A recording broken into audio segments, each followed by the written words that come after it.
One Zambia, One Nation, thank you so much for joining us. Coming up in the news, liquid fertilizer manufacturing plant to be set up in Ndola. Chipata City Council acquires land for new burial site. Teachers told to uphold professionalism. And Kaputa football authorities seek aid in growing sport. With the news in detail, my name is Amos Zulu. Ndola district will soon be hosting an organic liquid fertilizer manufacturing plant following a groundbreaking ceremony held to signify the construction of the plant in Misaka 5 farming block. Government says the establishment of the fertilizer manufacturing plant is meant to boost the agriculture sector in the province. Frank Chingambu gives us the details. Ndola District Commissioner Joseph Piri lays this foundation stone during the groundbreaking ceremony of an organic liquid fertilizer manufacturing plant in Misaka Farming Block number 5 of Ndola District. Mr. Piri was representing Copperbelt Province Minister Elisha Matambo at the event. Africa National Poverty Fund ANPF and Safer Africa Savings and Credit Cooperative Union, SASCHU and Denver Services Limited of India signed a memorandum of partnership to establish a liquid fertilizer manufacturing plant in Zambia. I will be failing in my duties if I don't echo my government's support towards your initiative of setting up fertilizer production plant here on the Copperbelt that will bring cheaper fertilizer to our people in this great province. My government attaches great importance to improving and scaling up agriculture and making it as key driver of our economy.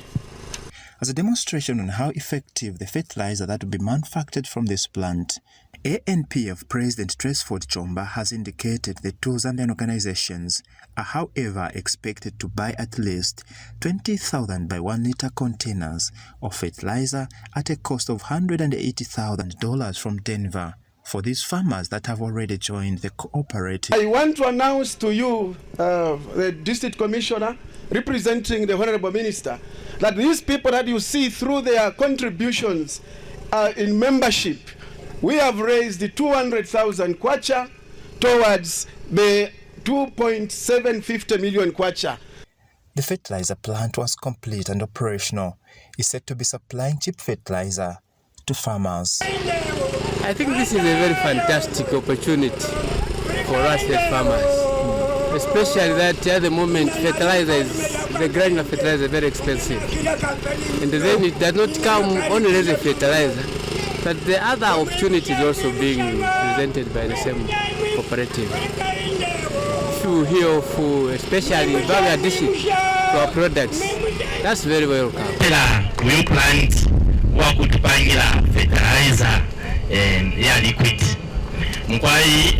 This program Frank Chingambu reporting from Ndola, Zanis News.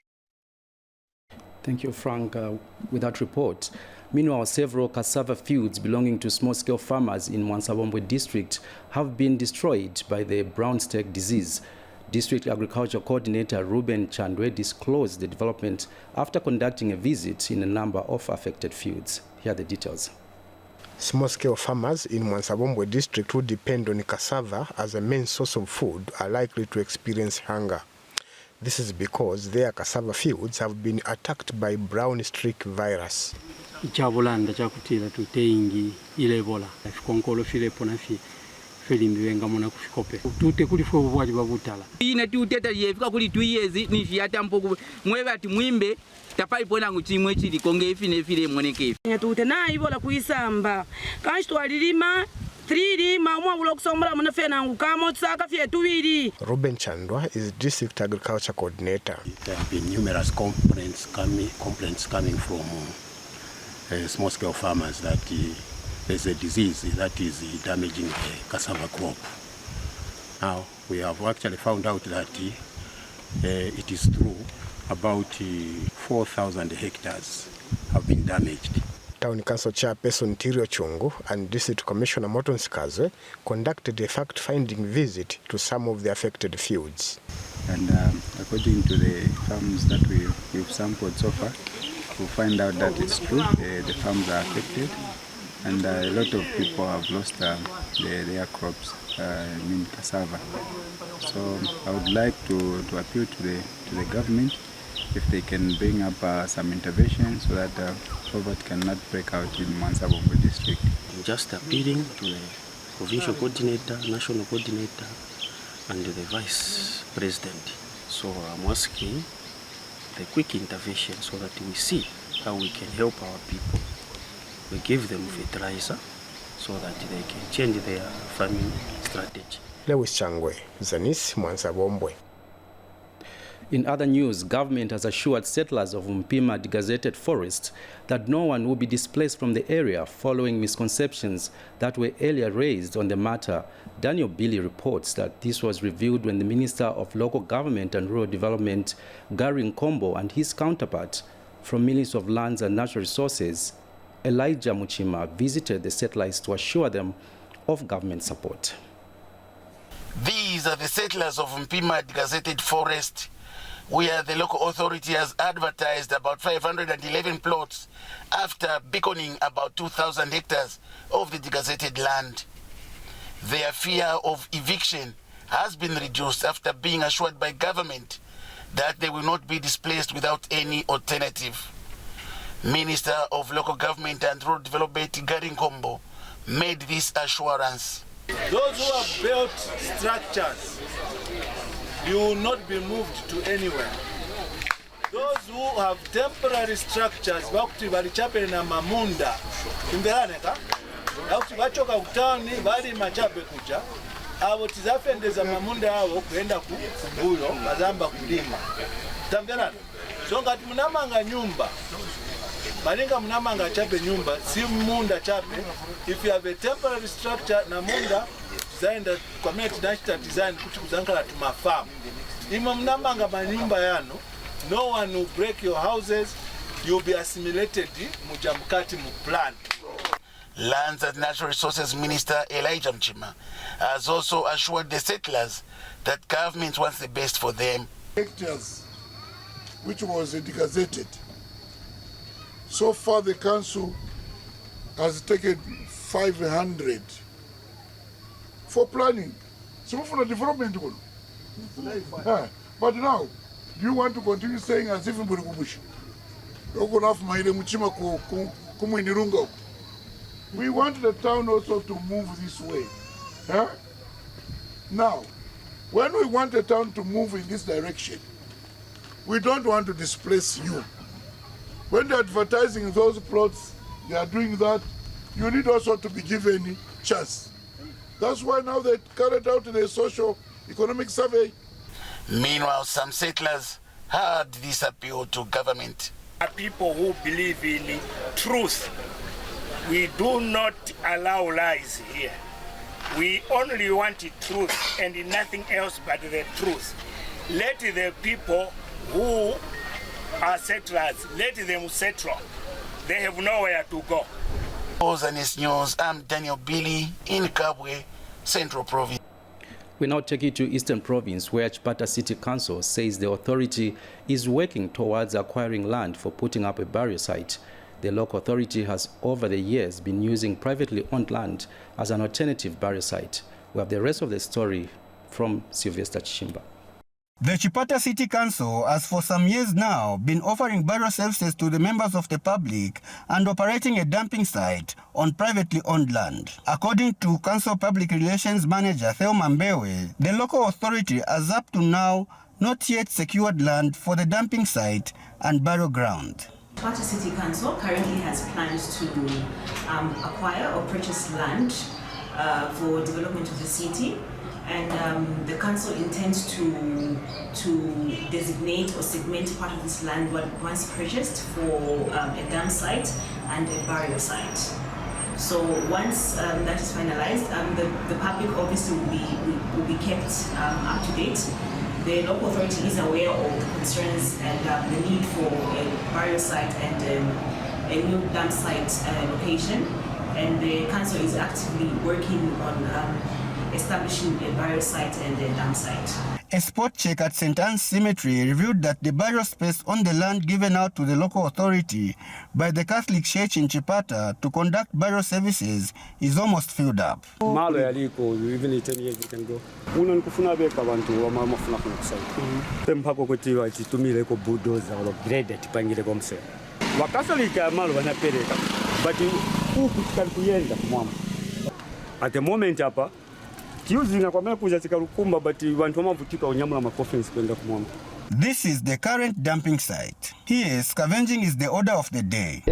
Votaira kulodi vangambo gwiriwa kwa meneo kungatu wataira kulodi fani kamgwire tabe akalipile zambiri kaili ono ngafuti kumbali kwa lodi maine vapasa kotaira mkato mwona mwekuliro vanakonza mushemushe koso nangachi fukwa nchane vataire kulodi so nitimangantho ya muntu so akavagwira tabe fani kasero kutaphunzireko vaviri vatatu se muno tina mavana tambirika ndimwe amene tidyera so ngati mwativalirako ndishima vana vaso nowino kwene chamene chimativutisako nikwamene tingenesera mamotoka ngati azula dump side vamandotaira ku road so tingapembeko kanso vatifakirako waya ni chivinthu vingankhaleko mushe mwane tivutikirana mwaminomo mkati tina mavana ndimone tidyesera always chabe kulibe ntchito amene tingachita mwende kuboma tulibe pepa skulu sina series.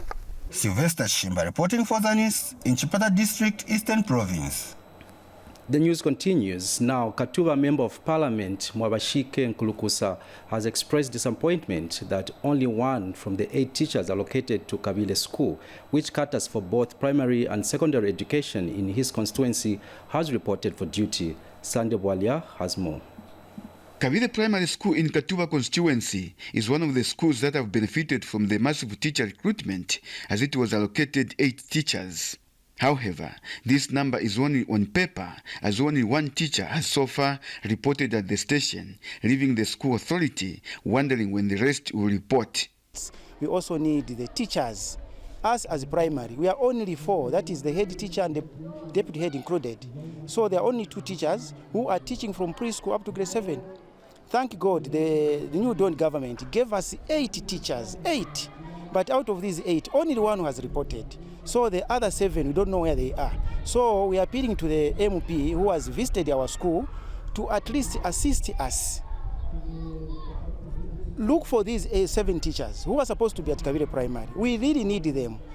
This development has also not pleased area MP. It is sad to have learned that actually out of the 8 teachers, only 1 has reported. And we feel saddened because the idea of recruiting these teachers was to ensure that we provide quality education. And without qualified teachers in primary schools, in secondary schools, it is going to not to be possible for us to achieve quality education. So we wonder why these have not reported. That is why at the beginning, as members of parliament, we wanted teachers that should be recruited to come from the areas where those schools are. But for Mr. Nkulukusa, work continues in the constituency, especially with developmental activities pertaining to the CDF. CDF is now enhanced, and one of the issues was to explain to people, to continue explaining so that people are abreast of what is happening.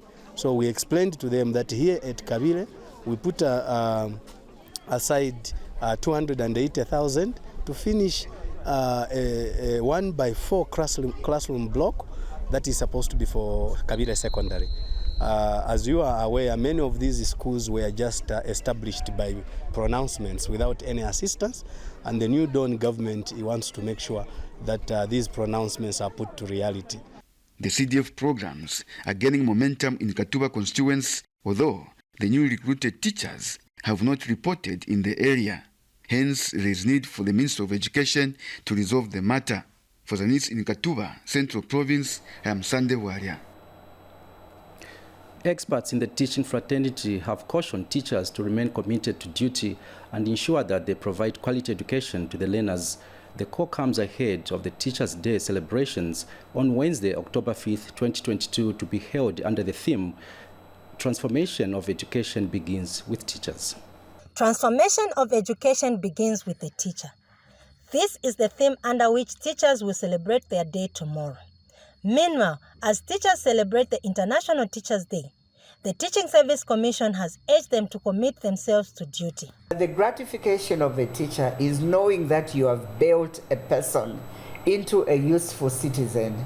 And I think that is what makes it important to celebrate the teacher, because they are the ones that mold the citizens that bring about development in a country. The Basic Education Teacher Union of Zambia, PETUZ, represents teachers' welfare, also added a voice. We cannot achieve any form of education without putting teachers at the center of education provision. That's why in this year's World Teachers' Day, this year's World Teachers' Day is being celebrated under the theme, the transformation of education begins with teachers.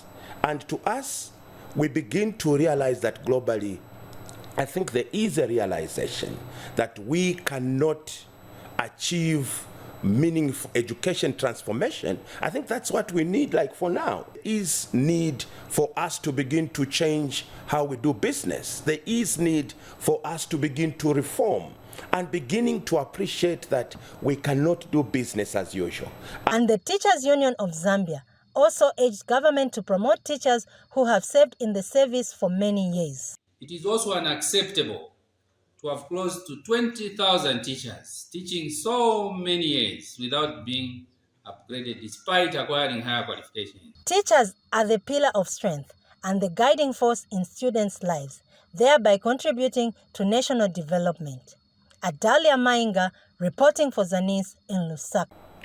Also in the news, Nkeyema District Commissioner Alice Mukubesa has commended police officers in the district who have helped to stop the alleged Pamela Chisumpa's abductors from escaping. Mr. Mukubesa says he is proud of having men and women in uniform who have been working tirelessly. He says the alleged abductors were arrested around 02 hours after midnight at TBZ Market in Nkeyema as they were coming from the eastern direction. The district commissioner has since appealed to the people of Nkeyema to allow police to do their work with due diligence without compromise. Police in Lusaka yesterday clamped down abductors of Airtel Money agent Pamela Chisumpa and 12 other females who had gone missing since April this year. The females were being held hostage in a house in Lusaka's Chalala area. And on a sad note, police in Solwezi district in Northwestern Province have retrieved a day-old baby from a pit latrine where it was dumped by unknown people. Northwestern Province Police Deputy Commanding Officer Robson Monga says the incident happened on Sunday between 04 hours and 05 hours in Kimasala area. Mr. Monga revealed that the police rushed to the area after receiving a report from one of the residents that there was a baby dumped about 10 meters away from his house. He said the baby was retrieved and rushed to Solwezi General Hospital where he has been admitted. Mr. Monga explained that police have since instituted investigations into the matter. The church has called for full participation in this year's National Day of Prayer for the enhancement of upholding national values and principles. Independent Churches of Zambia President David Masupa notes that coming together will help people to refrain from the immorality which is on the rise. Zambia's national values and principles are enshrined in Article 8 of the Constitution of Zambia as guiding ideologies for good governance and human integrity for all. On March 11, 2022, President Hakainde Hichilema highlighted that national values and principles shape individual and national character. New Dawn administration will recognize the importance of these national values and principles in shaping our individual as well as national character. At the individual level, Madam Speaker, they shape the moral fiber for personal development, our personal development. At the institutional level, they guide in decision-making and implementation of policies. At national level, these values and principles are important are an important moral compass. One of the recognized activities to cement national values and principles is the National Day of Prayer, which is commemorated annually on October 18th to honor God and proclaim the importance of prayer. As a Department of National Guidance and Religious Affairs, we are very excited with this year's theme because it talks to the core of what we want to achieve as Zambia, and that's a prosperous Zambia. A Zambia that is united, a Zambia that is peaceful, and a Zambia that ensures that everyone is working together towards a common goal. Zambia, being a Christian nation, holds the National Day of Prayer highly, and the Church has indicated that the commemoration of National Prayer Day helps the country build a strong moral fiber. As we come together, we shall see a strong moral fiber being built, the value system which is anchored in our Constitution will be realized. This has nothing to do with a political party. This has nothing to do with any affiliation. We call upon the Zambians to come in large numbers. This year's National Day of Prayer will be commemorated under the theme, Promoting National Unity, Peace and Integration for a Prosperous Zambia Through Hard Work. Miles Kavingo, for Zanis in Lusaka. Western Province Permanent Secretary Simono Akapelwa has implored stakeholders drawn from various institutions to take keen interest in the formulation of the Provincial Implementation Plan for the 8th National Development Plan. Mr. Simono says stakeholders should decide the developmental path for the province for the next 5 years, with the potential to generate the greatest impact on local communities. Western Province Permanent Secretary Akapelwa Simomo has called on stakeholders to plan according to the development needs of people in the province. Mr. Simomo said this during the formulation of the Provincial 8th National Development Plan implementation meeting held at Country Lodge in Imongu District. Excellency, the President of the Republic of Zambia, Mr. Hakainde Hichilema, launched the 8th National Development Plan on the 1st of September 2022. The National Planning and Budget Act number 1 of 2020, subsection 25, section 25, subsection 2, states that provincial and district implementation plans shall be developed 2 months after the launch of the National Development Plan. I'm happy, therefore, to note that the holding of this meeting is in keeping with this requirement. The importance of this exercise cannot, therefore, be overemphasized. I therefore urge all participants to apply themselves and to fully commit to the process. And Mrs. Irene Musonda is the Director, Ministry of Finance and National Planning. The purpose of this meeting, as we have come, is just to get to understand how we are doing in terms of the preparation of the implementation plan, following the flagging of the National Development Plan, the 8th National Development Plan by the President in September, and that showed an indication that we need to do the implementation plan. And according to the law, we are supposed to have this implementation plan after the launch of the 8th development plan within 2 months. Darlington Kavambe reporting for Zanis in Imongu District, Western Province.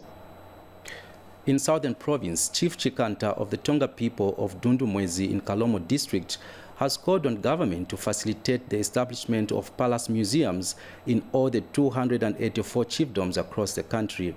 Chief Chikanta says museums play an important role in any chiefdom in helping to document and preserve traditional artifacts as well as cultural norms. Mike Munkombwe has the details in this report. The selection of a new heir to the throne when a serving chief dies has always sparked succession disputes in many chiefdoms across the country. Lack of family trees and history of the chiefdom have seriously contributed. But Chief Chikanta of the Tonga people feels formulation of palace museums would help in curbing this problem. Yes, because a museum is supposed to have records of the royal establishment and the way they've been ascending to power. It has a family tree. So it contributes to lessening the squabbles when a chief dies, because there will be records which will show, other than the government, the records which are at the government offices. But in a museum, we're supposed to find all those records. So you can imagine, out of 288 chiefs, there are only 4 palace museums. We still need to have every palace to have a museum, because that is the history of the chiefdom. The National Museums Board equally supports the idea and stands ready to assist chiefdoms within the province and beyond. People factual information about their traditional rulership lineage, and from that perspective, people will not have issues amongst themselves. So right now we are in talks with Chief Monze, who wants to have a palace museum at the Gonde site. Not only him, but even other chiefs are also interested in. Mike Munkombwe, Zanis, in Kalomo District, Southern Province. We end the news with a sporting note. Football authorities in Kaputa District in Northern Province have called on stakeholders and well-wishers to come on board and help grow the sport to greater heights. Kaputa District Football Association says the sport is facing numerous challenges in the district, which is making it difficult for it to grow. Association chairperson Matthew Zumlenga says most teams in the district league have no sponsorship and depend on contributions from team members and other well-wishers. Ndefo yokutasha ba MP wesu ba Nkandu pafyo mkwai baipelesha nangu na pafyo mkwai batwafwa kuno ku Kaputa District nga bakadasa mkwai ba Minister West ngo ba MP wesu mkwai bala twafwa okutupela ko amajesi okutupela ko amabola elo no tuntu utumotumo utufwayikwa ku sports wano cha kubalira pofye lifali ilo ingira mukatika kibansa afuiri amaneka nga lifali pantu lifali kufwala kwa afuiri afwala chiliko nga buti afwala nakaputula afwala nechili kumulu chili suti necho afwele kuisamba echa kumwana kwa tiuri fali ninshi uyunili fali pandu lifali ngasa nafwala tropico afwala kwa na bombasa tatwale mupenda tinili fali ifitulela nda pantuva tuchinje imibele ya kuno kwa Kaputa temulandu wakutira na elo tuambile. We end the news with a reminder of our top stories. Liquid fertilizer manufacturing plant to be set up in Ndola.